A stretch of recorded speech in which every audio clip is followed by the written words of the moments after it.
Pascal Krebs et merci d'avoir accepté notre invitation. Première question, pourquoi on est ici pour cette interview? Pourquoi vous avez choisi ce lieu? Alors bonjour tout d'abord. Pourquoi j'ai choisi l'école de Marnaval? J'allais dire plusieurs raisons. La première, elle est familiale. Mes grands-parents habitaient Marnaval, mes parents habitaient Marnaval. Je suis de Marnaval et je suis venue à cette école et notamment à l'école maternelle juste derrière, toute petite, et c'est là que j'ai commencé ma scolarité et mes premiers apprentissages. La seconde raison qui font que j'ai choisi ce lieu, c'est la proximité avec la forêt. Car je me souviens effectivement qu'il y avait cette petite cour circulaire derrière dans laquelle nous étions tous parfaitement heureux parce qu'à l'abri avec les arbres et tout.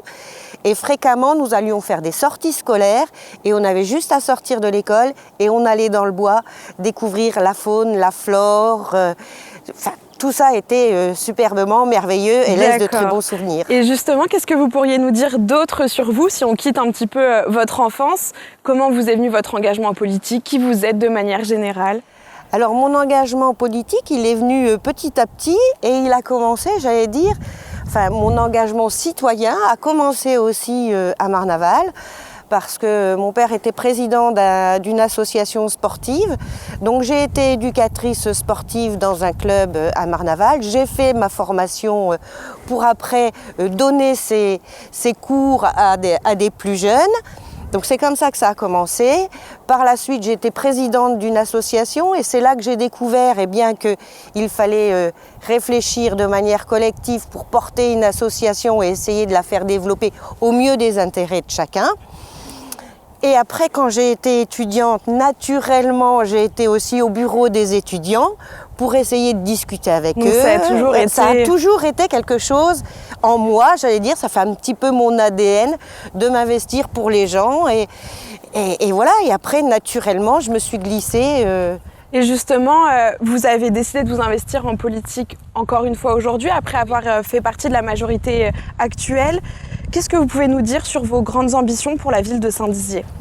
Alors, j'allais dire, il y en a plusieurs, on a toujours plein d'ambitions. Mais j'aimerais que ces ambitions, elles soient partagées et réfléchies collectivement. J'aimerais qu'on arrive à faire de Saint-Dizier une ville pour tous.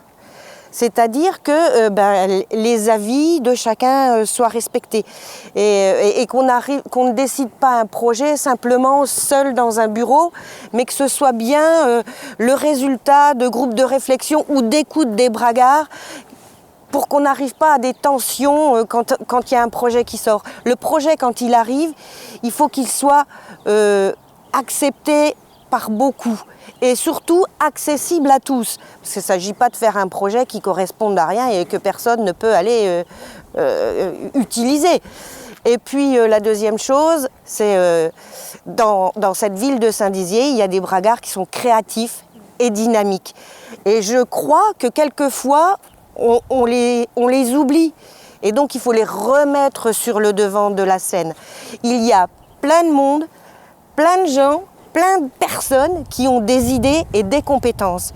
Et elles ne sont pas suffisamment utilisées et mises en avant. Des créations qui peuvent être faites au niveau associatif, des créations qui peuvent être faites au niveau économique. Il faut absolument qu'on arrive à accompagner l'entreprise individuelle à travers certains projets, certaines mécaniques, mais l'enjeu aussi, c'est de favoriser l'emploi local. Quand il y a des choses qui se font à Saint-Dizier et sur lesquelles on a les compétences en local, utilisons-les. Il faut absolument, on a le devoir, j'allais dire, que ces personnes qui sont ici en local puissent accéder à ces emplois. C'est indispensable. Et puis, j'allais dire, une de mes grandes... Je vais devoir vous couper malheureusement, puisque le temps nous est compté, mais ça tombe bien que justement vous parliez d'économie, puisque j'ai une question d'un internaute pour vous. Vous avez justement été commerçante. Oui. Et Magali nous dit, vous avez soutenu le projet Cœur de Ville, et hormis des destructions, je ne vois pas d'amélioration pour les commerçants. Qu'allez-vous faire pour les aider? Vous qui connaissez bien, je suppose, les commerçants. Alors, je connais bien les commerçants, je connais bien le commerce. J'ai été commerçante au Verbois et au centre-ville. Donc, je connais bien les problématiques du commerce. Cœur de Ville, il est là maintenant, il est voté, il va exister. Ce qu'il y a, c'est qu'il faut réussir à dimensionner le nombre de commerces qui va être mis sur ce projet Cœur de Ville. Après, il faut accompagner les commerçants pour pas qu'ils désertifient le centre-ville et les clients pour pas qu'ils désertifient le centre-ville non plus. Ça passe par quoi? Ça peut passer par une politique de parking un peu plus dynamique, et voilà. Donc réduire les coûts en termes de stationnement? Réduire les coûts de stationnement, mettre par exemple 1 heure de stationnement gratuit, ça ne me paraît pas aberrant, ça se fait dans toutes les grandes villes. Et puis il y a aussi, comme je vous disais tout à l'heure, des gens qui sont créatifs et compétents, qui ont des idées, mais pour lesquelles il faut peut-être qu'on les accompagne. C'est-à-dire faire des magasins éphémères où on leur donne la possibilité d'avoir un loyer réduit, un accompagnement poussé pour lequel pendant 1 an ou 2, ils regardent si leur idée fonctionne. Pour essayer, si elle fonctionne, eh ben banco, après ils sont libres, ils volent de leurs propres ailes. Si ça fonctionne pas, eh ben ils n'auront rien perdu. Et nous, on aura donné la chance à quelqu'un, et ça c'est plutôt merveilleux. Donc c'est aider les bragards à oser. Ah mais il faut qu'ils osent, au contraire, et bien sûr. Et alors là, dès qu'il y a de l'activité, de l'énergie et une belle énergie, donc tout le monde a envie de faire quelque chose, tout le monde. Et nous, on a vraiment envie de les accompagner. Je pense qu'on a une équipe moderne, efficace, performante et puis plein de dynamisme. Merci beaucoup Pascale. Merci à vous.